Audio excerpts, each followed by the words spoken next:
চাষে আমন ধান চাষে জিঙ্ক দিলে কি হয়, জিঙ্কের উপকারিতা কি রয়েছে, অধিকাংশ মানুষ আমরা কিন্তু অনেকেই জানি না। ফলে আমরা জমিতে শুধুমাত্র রাসায়নিক সার 10-26, কেউ কেউ সুফলা, কেউ 14-35, কেউ ডিএপি অতিরিক্ত হারে ছড়াই। বন্ধু, আপনি এই ভুল করবেন না। এর পরিবর্তে রাসায়নিক সার আপনি 2 কেজি পরিমাণে কম কিনুন।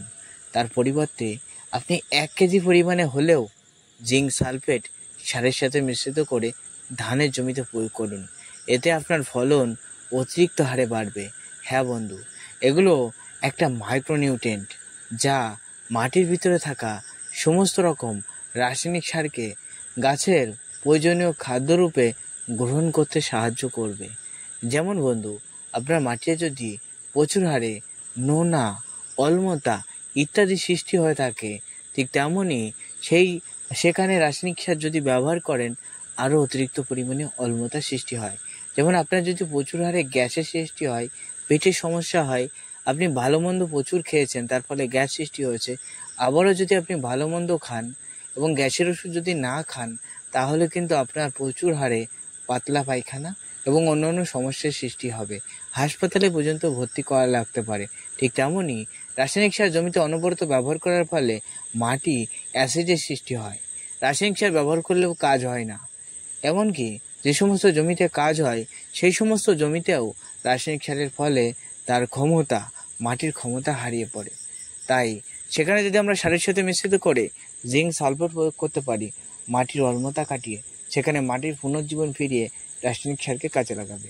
এছাড়াও ধান চাষের ক্ষেত্রে জিঙ্ক সালফেট ব্যাপক ধানের গুরুত্বপূর্ণ ভূমিকা পালন করে।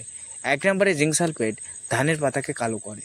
2 নম্বরে শীষের পরিমাণকে বাড়ায়। হ্যাঁ বন্ধু, আপনার ধানে যে শীষ হচ্ছে, সেই শীষ ছোট ছোট শীষ বার হচ্ছে, সেই শীষের পরিমাণ অতিরিক্ত হারে কিন্তু বাড়াবে।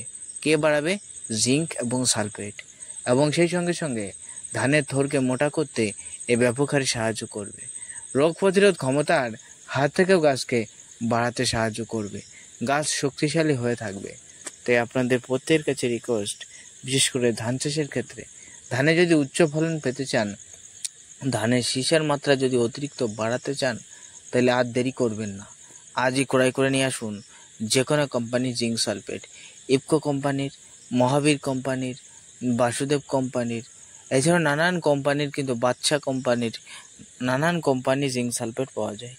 এগুলো ক্রয় করে নিয়ে এসে প্রত্যেক 10 কাঠা জমিতে 2 প্যাকেট পরিমাণে সারের সাথে মিশ্রিত করে সারা জমি ছড়িয়ে দিন। এতে আপনারই উপকার হবে। আপনার ধান চাষে আপনি অতিরিক্ত হারে উচ্চ ফলন পাবেন, আপনি সফল হবেন, অন্যান্য চাষিরা দেখবে আপনার ধান। তবে হ্যাঁ, এই জিঙ্ক সালফেটের পরিমাণ 10 কাঠা জমির জন্য 2 প্যাকেট এবং পার বিঘেতে 4 কেজি, এর বেশি ব্যবহার করবেন না। ভিডিও ভালো লাগলে লাইক করে সাবস্ক্রাইব